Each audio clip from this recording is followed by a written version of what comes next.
Here's the verse I want to begin with. The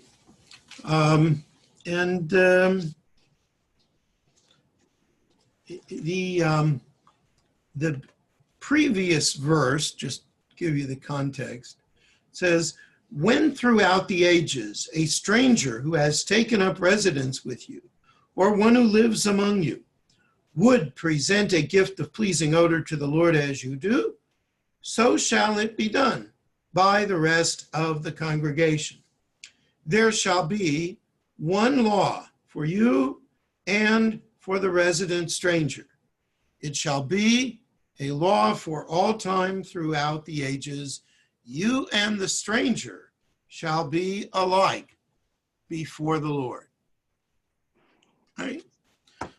So, the question that I want to begin with tonight is, what do we mean by one Torah? One law. Right? What do we mean when we say there'd be one law for everyone? If I had to just hear that on completely face value, but this seems so strange to me that I can't believe that's what it means, is that effectively these people are Jewish. They have to obey. That's what it's saying. One law for everybody, and the laws are specifically addressed to Jews. So you can deduce from that, or induce, whatever, that basically everybody is converted by the fact that they live in a Jewish community. That's not what they meant, though, is it, Rabbi? Well, maybe it was. Not sure that's how it's been interpreted over time, but yeah, it could have been. I just thought I might kick off the conversation tonight. Yeah. Rochelle, you wanted to say something? You have to unmute yourself. No, sorry. I am knitting again, and I raised my hand. Huh. Sorry about that. Didn't mean to interrupt that. Yes, thank you. That's fine. Anyone else? What might be meant here by one law, one Torah? One law for you and for the resident stranger. Of course, Daniel, if I wanted to strengthen the interpretation that you gave, which is perfectly logical, I could point out that the Hebrew word for stranger is ger. And ger is, also the word that we commonly use for someone who has converted to Judaism. It says, you and the stranger shall be alike. Let's call that, shall be the same before the Lord. It says it right there. It's hard to bend that. So we could look at it as saying, okay, you want to live here? You have all the same obligations. Which all of a sudden doesn't necessarily sound so friendly to the stranger. Rights, privileges, obligations. Yeah. Prohibitions, and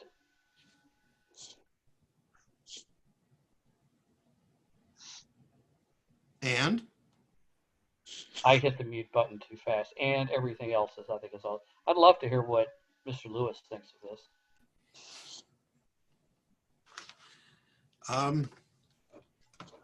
Well, since I've been challenged, you could just look at it in the context of having to provide the sacrifices or the offerings. Right. It does provide the context. If such a person would present a gift or pleasing odor to the Lord, in other words, an offering, a sacrifice, okay? Then we should treat that exactly as we would anyone else's. Right? Other plausible interpretations?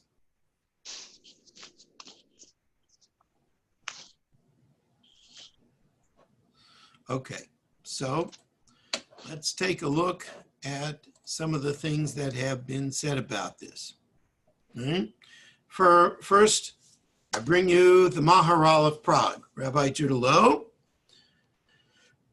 He says, of Israel it is said, and who is like your people Israel, a unique nation on the earth? This is only because they have one Torah, unlike all the other nations who lack the divine Torah, which is one. For they have only a religion of various observances, which may have many manifestations. Only of the Torah can it be said that there shall be one law for you. There cannot be two Torahs, but only one law. How does that strike you all?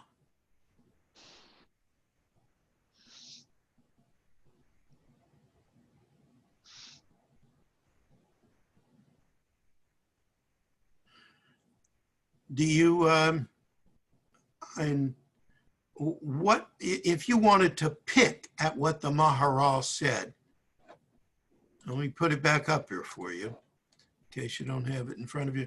If you wanted to pick at what the Maharal gave us here, how might you critique it?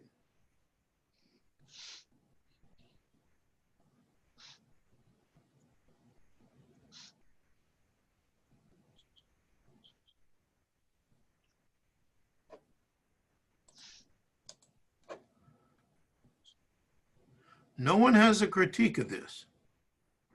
This is a first for this class.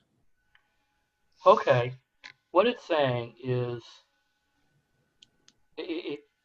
what it's kind of bending over backwards to say, it seems to me, is that you can, the laws that really make a difference, okay, the civil laws, the laws of I'm sorry, Rabbi, I'm struggling here with what I'm trying to say. Well, it sounds like what you're trying to say is that, you know, what this is talking about is, you know, the things that are distinctively Jewish within the Torah.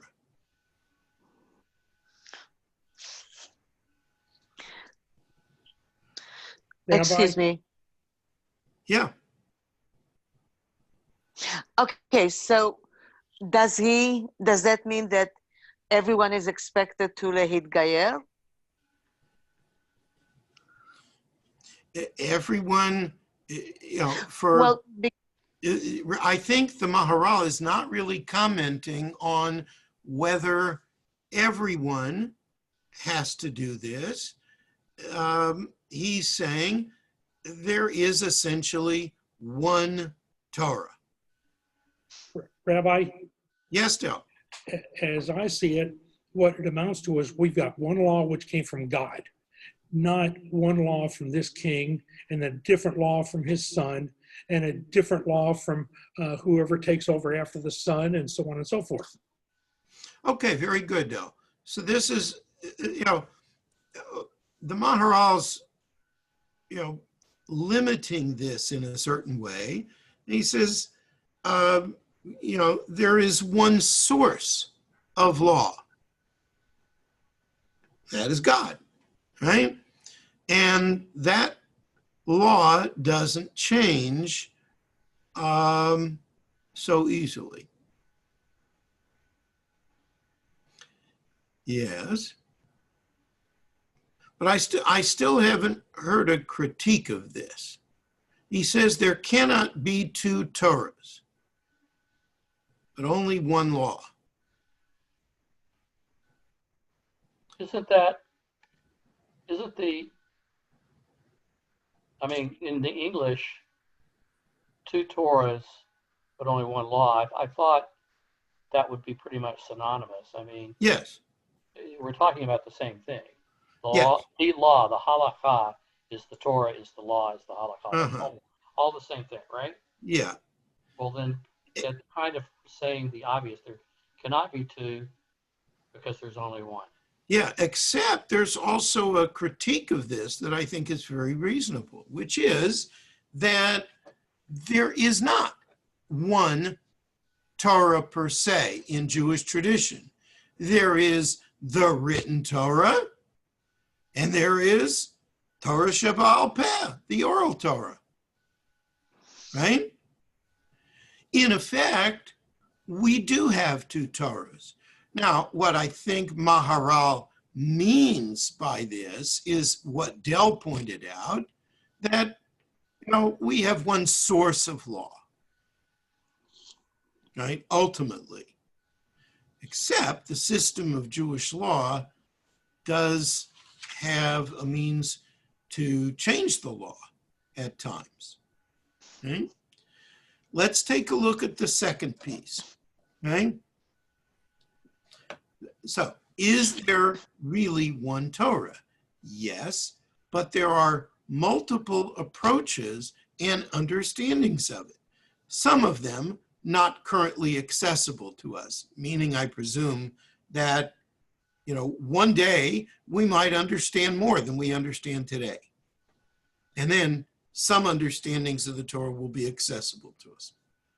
The directive, turn it over, for all is in it, has allowed sages and seekers of the most varied sorts to see their own thought, influenced as it may be by spiritual currents far from those of ancient Israel, as the true meaning of their own religious legacy. There are not two Torahs, a revealed and a hidden, but rather both one and many as the ongoing creativity of the Jewish people can provide. Anyone want to critique Rabbi Green? How can we critique him? That's what happened. I'm sorry, Ann?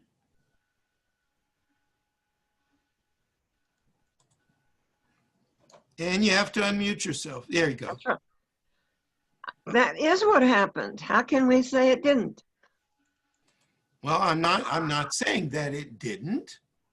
Oh, how can we critique it if it's true? Well, maybe there are some problems with this truth. Well, It's good truth. Yeah.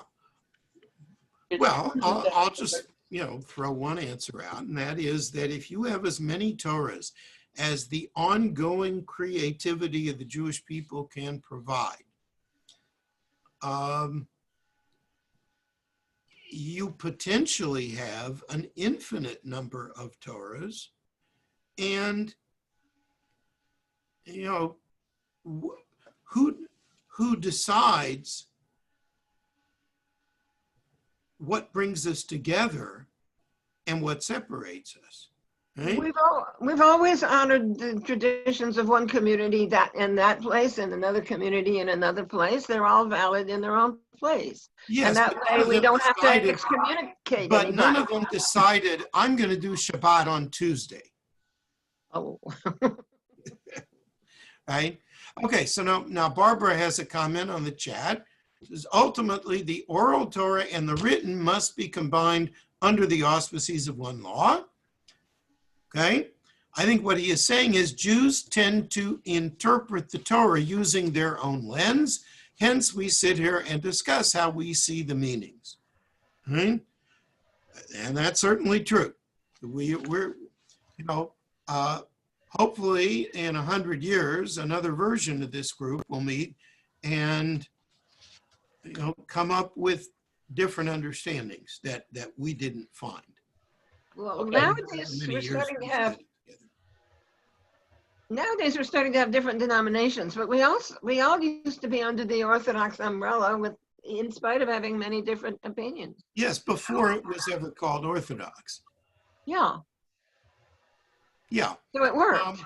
And yet, there were different paths and different opinions about what the law was, and not everyone agreed.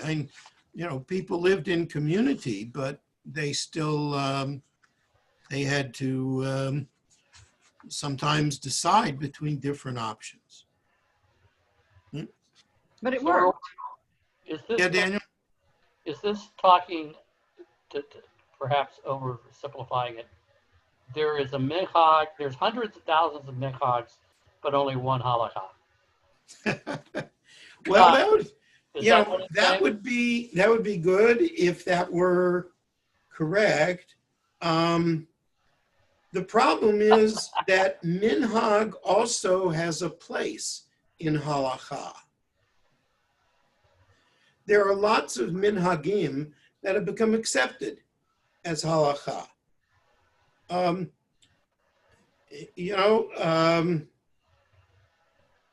In the chapel service on Shabbat and festival mornings, the last, the next to last real prayer that we include before the last mourner's Kaddish is Anim Zmirot. Okay? Now, Anim Zmirot wasn't even written until at least the 11th century, maybe a little later. Right? So it couldn't have been a halakha as it was, when it was first included in the service. And yet, many congregations now assume that that is the halakha, that if you're going to have davening on Shabbat and festivals, you're going to have Anim Zemirot at the end. Okay, let me try this. There is only one spiritual meaning in each of the commandments. For example, thou shalt keep the Shabbat. Okay? So it is incumbent upon us to do that, to observe the Shabbat. But there's many ways to do that. Some may not drive, while others may drive. Some may eat cholent, some may eat something else. Okay? In other words, but the idea of observing the Shabbat is the law. How you did it is the ongoing created to the Jewish people. Somebody decided that electricity was fire. But if you threw away Shabbat, if you basically made it just like any other day, then you would be violating the law. Well, one can violate the halakha with, relating to Shabbat without throwing away the idea of Shabbat. Many people are extremely selective in what they do. I'm not criticizing that. It's just a fact of life, right? Some people make Kiddush on Friday night, but never on Saturdays, right? Well, the Saturday Kiddush is also halakha, right? But I wouldn't say that the person who doesn't do it is not,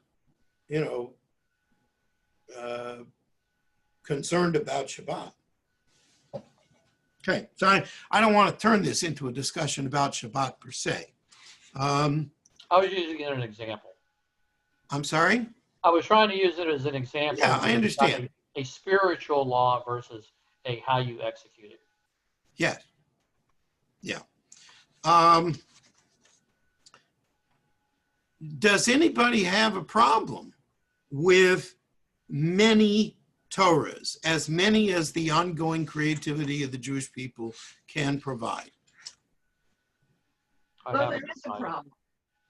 We have denominations now, and it's gotten to be 5 or 6 of them.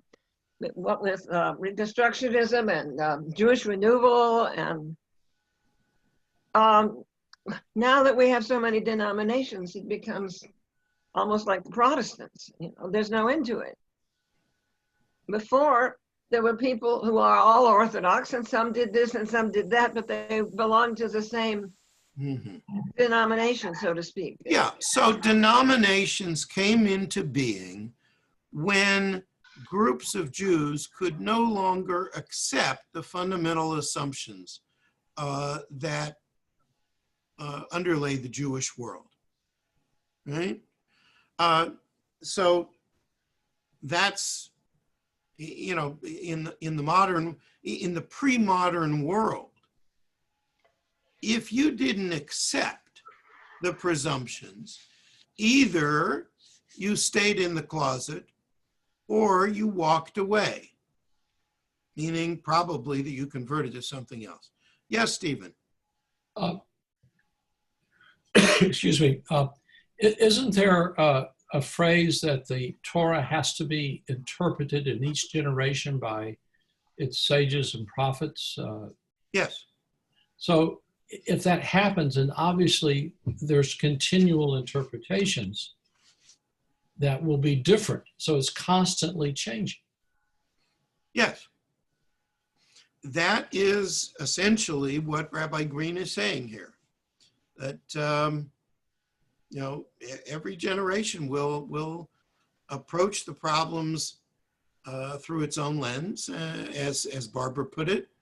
And we, as Barbara put it, we apply them to a changing setting. That is what makes Torah meaningful for the time we are in. Right? But now we have 5 or 6 different ones and are all in the same generation.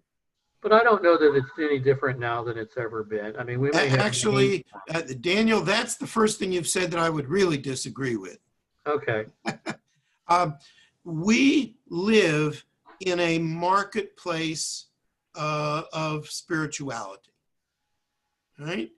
If you decide one day, I'm not recommending this, but if you decide one day that you don't like Beth Yeshurun, you have many choices, right? And there is nothing to prevent you from going somewhere else or converting to another religion, God forbid, right? So, you know, this is an open society. That's what's really different. If I were in the once first there century, was an open society, that's when denominations came into being. if I were living in the first century and I got mad at the Pharisees, could I not go to the Sadducees or the Essenes or that Jesus guy or find another Judaism at the time? Well, yes. I would argue, however, that that was a unique situation. At a certain point, other options read themselves out of Judaism. The Sadducees, you know, they were temple-centered. Guess what? When the temple was destroyed, there weren't going to be any more Sadducees. Now, you did have people who were part of the group in Qumran, some of whom were secessionist priests, right? They were trying to, because they felt that the whole business in the temple was phony, and so they tried to recreate temple ritual in their own way, in their place, right?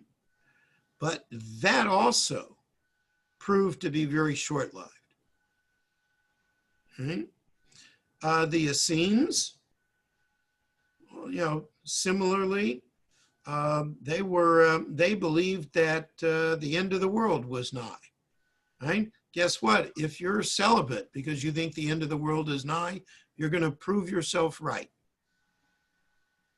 So if I was living, I can't remember which centuries, if I didn't like the studying and the rationality and the law-driven nature of Judaism, I could go join those guys who believed in a much more emotional, mystical, spiritual Judaism. Yes. Those two However, led side by side for me. with each yes. other at one point. The more rational and the more mystical approaches always lived in Judaism side by side, but neither ever saw themselves as exiting the Jewish community.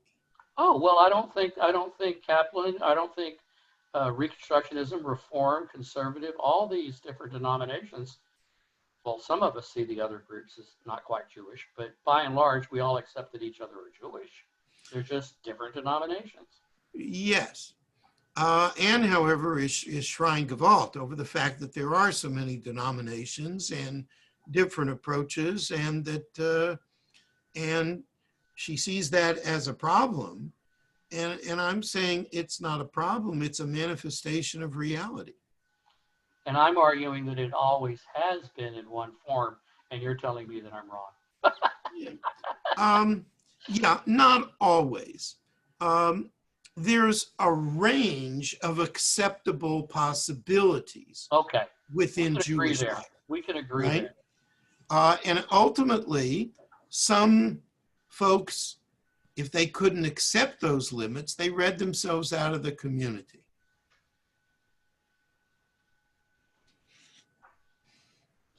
Okay, let's take a look at the next text.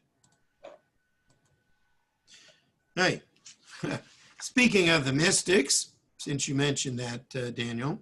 I don't see your screen here, Rabbi. Okay, do you see it now? It says you've started your screen sharing. Does anybody else see the text? I don't. There's no text. There's something in the middle of the screen, Rabbi. It says, Daniel Horwitz has started screen sharing. Okay, good. Mazel tov. There we go. Ah, there it is. Yeah, it's a little faster coming up on mine because I did it, I guess. Okay, so here is Moshe DeLeon, one of the co-authors of the Zohar, the granddaddy book of Jewish mysticism. Right? And what does he say? The written Torah and the oral Torah are joined together like an almond bud and its blossom, neither one concealed from the other, growing on a single stalk, like male and female joined in love. Oh. Both emerge from the sheer inner voice to exist as one. From there, the written Torah draws, and the oral Torah suckles from the written. Clasping one another, they are inseparable. One is general, the other specific. You cannot have one without the other. That's true. Does this guy have a different name? Because I've never heard of him. No. Well, Okay. if you start studying the Zohar, you'll hear a lot about him. All righty. All right, take tefillin. It says we're supposed to bind it as a sign upon your arm, but it doesn't say it's supposed to be a black box and a strap and what's supposed to be written in it and all that. Right. So Good example. just go in the Torah, you don't know what to do. Good Yes. example. Yes. I just did. So the oral Torah is there. Interestingly enough, everything about the example you gave, Ann, all of those halachot are described as halacha l'Moshe mi Sinai, laws that were given to Moses at Sinai, but they didn't make it into the text of the Torah. They're just part of the oral Torah. That's true of all the specifics. Not necessarily. Lots of them. Yeah, but not all. Okay, not all. So would think- here we have an argument for two Torahs, right? Clasping one another, they are inseparable. You cannot have one without the other. Hmm? One is general, the other is specific. Yeah, although sometimes the laws in the Torah can be very specific, but in general, that's correct. Okay? And just to follow up on this, let me go to the next text. All right? So this is from Shnei Luchot HaBrit, published, well, completed 1625. The Torah is one, and it is also two Torahs, a written Torah and an oral Torah. But in truth, it is all one Torah, for the entire oral Torah is alluded to in the written Torah. It is only that the intellect has darkened and its light diminished because of Adam's sin. What? I hate when they give an excuse like that. Me Right? too. The What is Holy that One, supposed praised to be mean? He, saw the deeds of the wicked and concealed the light. Thus, due to the weakening of the human intellect, the written Torah is only understood after great effort. Right? So in this view, the very existence of the oral Torah is only necessary, not because we need so much explanation, but because the intellect has darkened. Right? Come on. I'm sorry, Ann. I'm don't shoot I'm the sorry. I messenger. shouldn't have said anything. Hey, that's my ancestor you're talking about here. I was going to say, is this guy Mishpota? So, hasn't been if enough. we were all as wise as they had been in some unmentioned past generation, then we wouldn't even need the oral Torah because it's all alluded to in the written Torah. And if we were really that wise, we would have understood it from the get-go. Do you believe that? No, but it's, what am I That's supposed your to say? ancestor. I'm supposed to criticize the Shalah? You can't criticize your ancestor. I mean, he wrote the book. I didn't. He knows a lot, Wait a he knew minute, a wait a lot minute, more guys. than I do. This isn't So- all that radical. I'm sorry, Daniel? This is not all that radical. Take away the Adam part. All he's saying is that when the written Torah was written, people also at the exact same time had heard the oral Torah, so they understood the references, they understood the idioms, and it was simple for them to see it together. Whereas we have forgotten all that stuff and no longer, we have to really it's like reading Shakespeare. At the time, everybody understood what the heck that guy was trying to say. When we read it, it sounds like Elizabethan English. It's not like that. Forgive me, but I disagree. For one thing, a lot of those customs were already in place at the time of the destruction of the temple. And so, yeah, everybody knew them, and they just had to write it down because they were all being killed and they had to write it down or it would be lost. But a lot of things are not at all obvious, no matter how smart you are or how long ago you lived. They had to be made up in order to have some way to be Jewish without a temple. So all kinds of details were introduced that weren't necessary when we were living in the same country and everybody had different opinions. Okay, so Anne is giving us, I wouldn't say it's wrong. I would say it is one interpretation of Jewish history. Right? If you want a fully accurate version of Jewish history, it's not easily accessible because there are so many customs, we don't know exactly how they begin. We don't know how certain rituals begin. We don't know when people started offering sacrifices in the way that is prescribed in Leviticus, because it may be that Leviticus was written after the temple had been in existence for a good while. Right? I don't know. That's quite likely. Yeah. So it's and there are certain things that became part of halacha that didn't even exist until after the destruction of the temple, the most notable example of which is the Passover Seder. Right? Well, I didn't disagree with that either. Okay, good. I like it when you don't disagree, Ann. So, other observations or comments about this piece?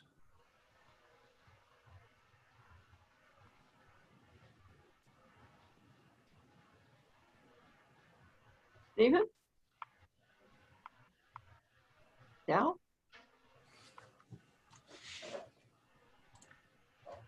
All right. Let's Just out of curiosity, Rabbi. Yeah, Daniel. How was Isaiah? Is that the way you say that name? This guy, Isaiah Horwitz. How was he related to you? Oh, he's an ancestor. I mean, he's if you go back to the early 17th century when he was writing and working,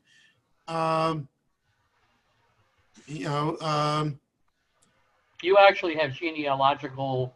No, I don't have a whole family tree, but there is a strong tradition among my ancestors that they were descended from the Shalah, the Shnei Luchot HaBrit. That's pretty cool. I haven't been able to tie into the whole family tree of the Horwitz family. I'm only back about 4 generations. That's as far as I can go without hitting the wall. But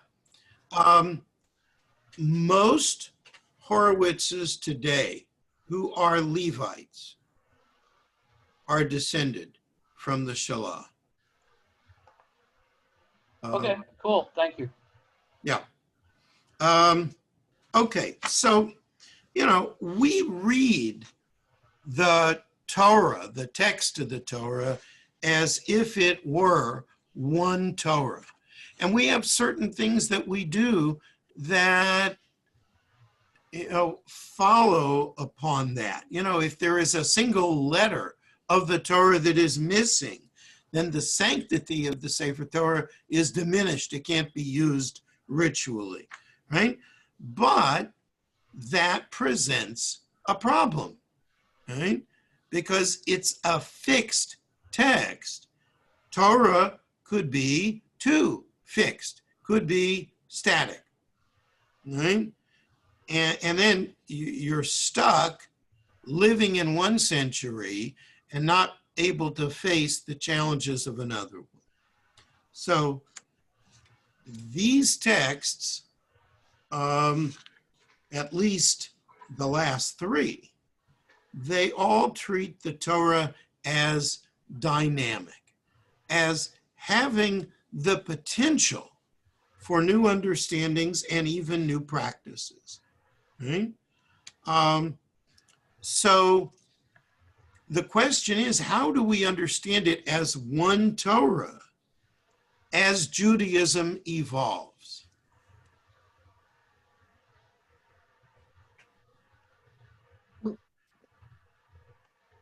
Just the way you described. That's what happened. It's just going to be one Torah, even though it's maybe a little different, at least in its application. That's the good about it. Yeah. I think, there are things that we as conservative Jews have changed, but we have tried to maintain fidelity to the text of the Torah and even to the laws of the Torah. And I'll give you one of my favorite examples, right? You know that there are institutions regarding the offspring of a forbidden marriage, right? If it is a marriage that cannot in any way be regarded as a legitimate marriage, either because it's adulterous or because it's incestuous, the offspring of that union, and I shouldn't say marriage, because even if it's just a union, the offspring of that marriage was traditionally, according to the Torah, regarded as a mamzer, a bastard, right? And lo yavo bikal Hashem. He cannot come into the congregation of God. He cannot be a full citizen of the Jewish people. He can't marry within the Jewish people, etc.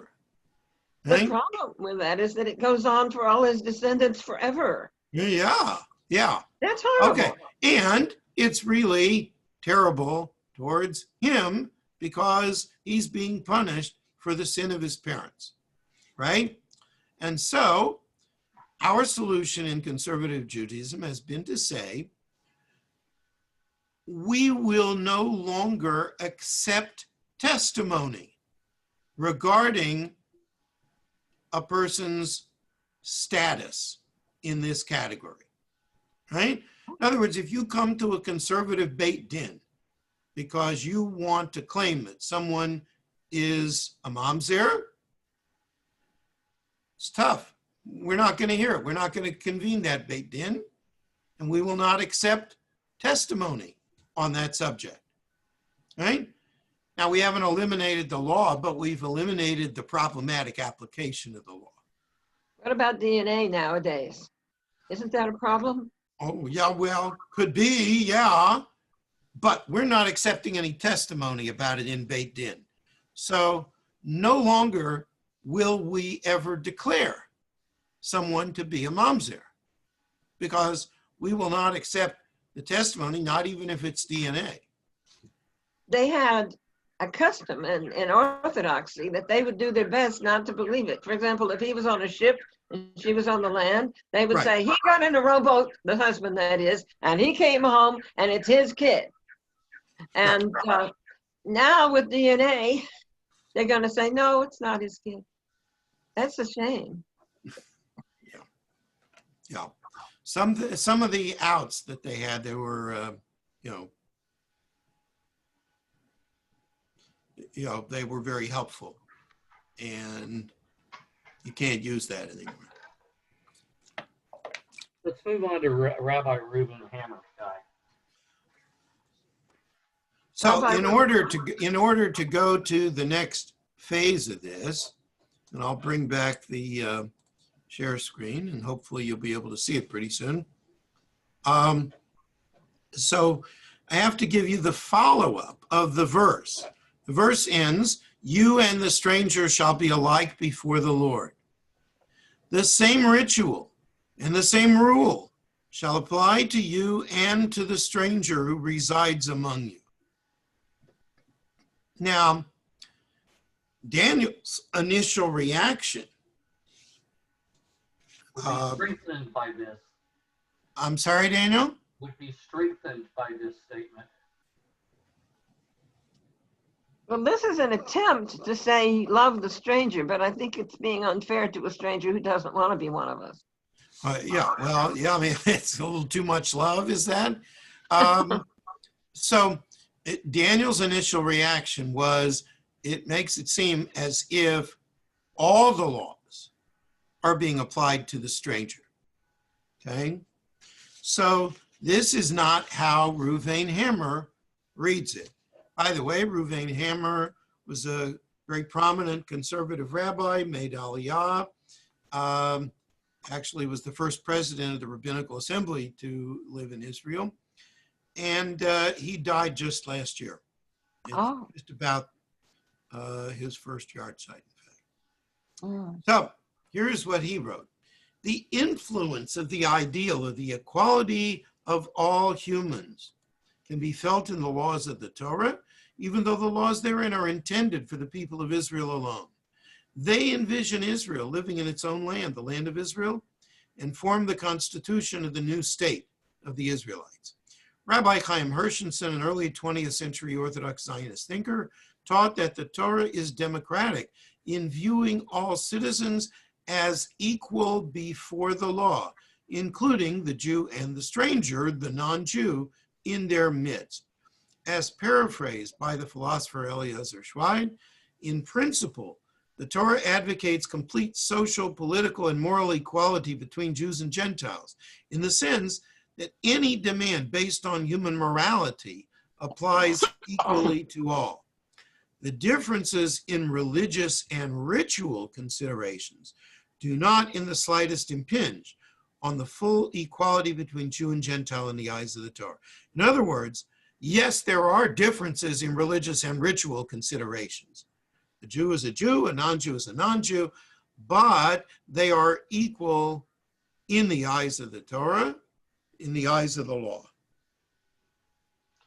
Okay? Rabbi, do you think that's accurate even? I mean, I'm having trouble finding an example in my brain right now, but the Torah, the 5 books of the Moses Torah, that one, Yeah. is full of ways to differentiate between Jews and non-Jews. It is, I guess if you were to say the non-Jew that lives within your community, like the first statement did at the top of the page, that might be true.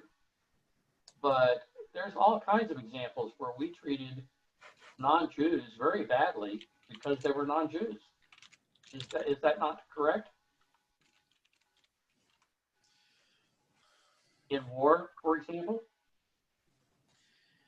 It's, you know, it's a commonplace that the most frequently mentioned law in the Torah is equality for the stranger. You shall love the stranger, for you were strangers in the land of Egypt. And you know the heart of the stranger. Know the heart of the stranger. But why does it say that in one place and say bad things about the Gentiles in another place? I'm sorry, I can't hear you. I'm sorry. Let me sit up. Why? I completely understand that statement, and you're right. I'm sure you're right. And it But there are occurs about also other 50 places times. where it treated.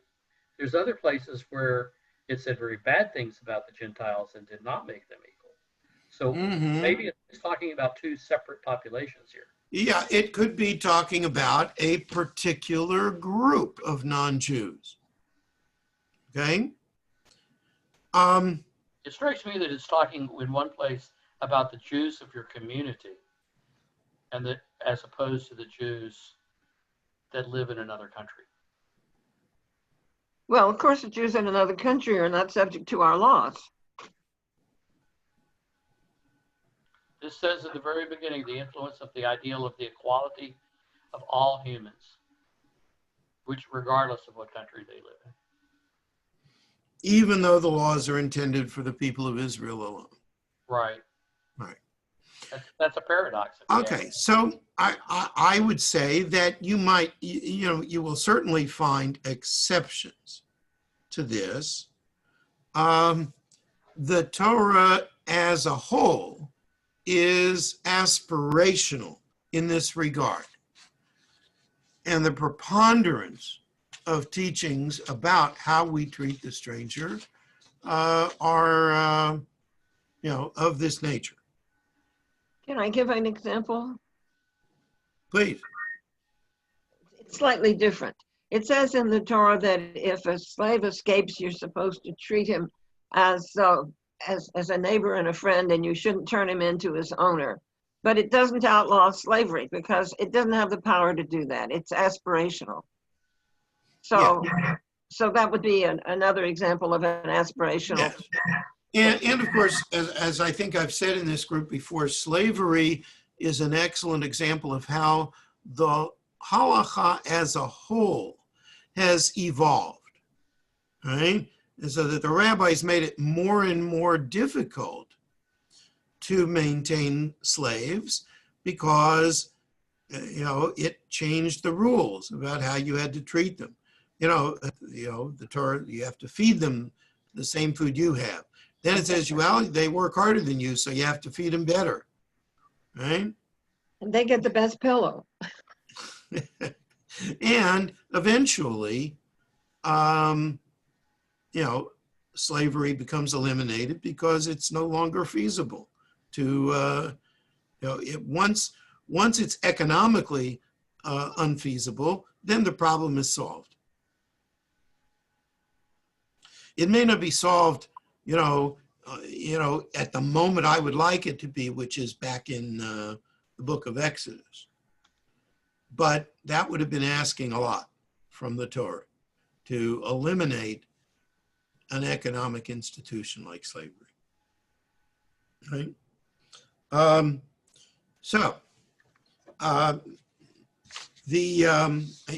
own Chumash says the following: the stranger is placed on an equal footing with the Israelite citizen in matters of civil law, but there are differences between them in religious law. So Daniel, don't worry. That's all. That's the meaning of one Torah. It's just in matters of civil law. Okay? God, I feel relieved. Thank you. Good. I want you to be relieved. But doesn't it still bother you that Isaiah and most of the other prophets are cursing the other nations up one side and down the other? Well, no, because they curse the Jews too. Oh, does that make it okay? Is they criticize injustice irrespective of who's doing it. Right?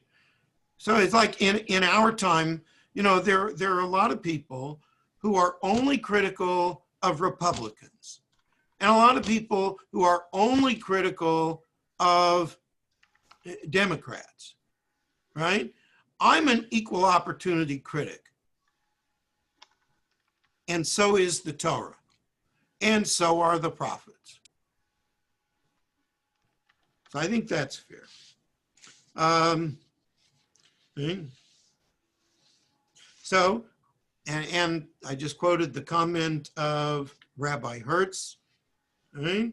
This was another assertion of the identity and respect of civil, moral, and religious rights and duties of the homeborn and the stranger or proselyte. Because for Horwitz, he read ger as also potentially including the proselyte, and so he will include religious rights there too, which of course in Jewish law is absolutely mandated, right? Someone converts to Judaism, they have the same rights and privileges as every born Jew, right? And I added two other little quotes in here. I just, this is not Torah, but it's an alternative Torah. Victor Hugo, great perils have this beauty, that they bring to light the fraternity of strangers. I really like that, but I have to think about the division between those who wear masks and those who do not. Between those who wear masks and what? Those who do not. And those who do not. Uh-huh. Well, all I'm really trying to say by that, folks, is that we are at great peril, but it hasn't exactly brought us all together on that topic. Yeah, we are a divided country, I guess. But I think, by and large, people who never would have seen a commonality or treated other people as common have been more likely to do so because they recognize that all of us are vulnerable in this time. In that respect, yes, we have a fraternity. And it's true that there are people who don't want to necessarily do the thing that we might regard as reasonable, but I think we're closer to that ideal because of this experience. And the last one from William Penn, all right, who after all was a Quaker, and so you would expect some universalist sentiments there. He said, "The humble, meek, merciful, just, pious, and devout souls are everywhere of one religion. And when death has taken off the mask, they will know one another through the diverse liveries they wear here, though the diverse liveries they wear here make them strangers." In other words, just, you may think of a Satmar Chassid as a whole different kind of person because of the garb that he wears. And yet, in one very respect, we are of the same cloth. Right? And, as William Penn puts it, it's true of all righteous people. Including Catholics and Confucianists and Buddhists and Everybody. Hindus. And maybe that is the real great truth behind the idea of one Torah for everyone. Any last comments or questions before we conclude? For what it's worth, William Penn might very well be one of my mishpocha. My Quaker ancestors were all living in the same area as him. Uh-huh. So I'm just throwing that out. Hey, you know, I'm not the only one with a great ancestor, right? Yes, that's true. Who said that? Who said what? That was Daniel. That was Daniel. Okay. So when we get to heaven, we will all, those of us who live up to this high standard, they will all recognize each other as. Well, then, you know, if there is a heaven as we understand that, and if we get there. Those of you who get there, yeah. Yeah. All right, Torah students, at least you have a leg up towards heaven. Thank you very much. Rabbi, thank you very much. We'll carry on next week. Thank you so much, Rabbi. All right, Shabbat Shalom, everyone. Special thanks to Dave. Shabbos. Very lightning, very inspiring. Thank you so much, Rabbi. Thank you. Good to see you. Shabbat Shalom. Thank you, We need it, everybody. especially during these times. Laila Tov.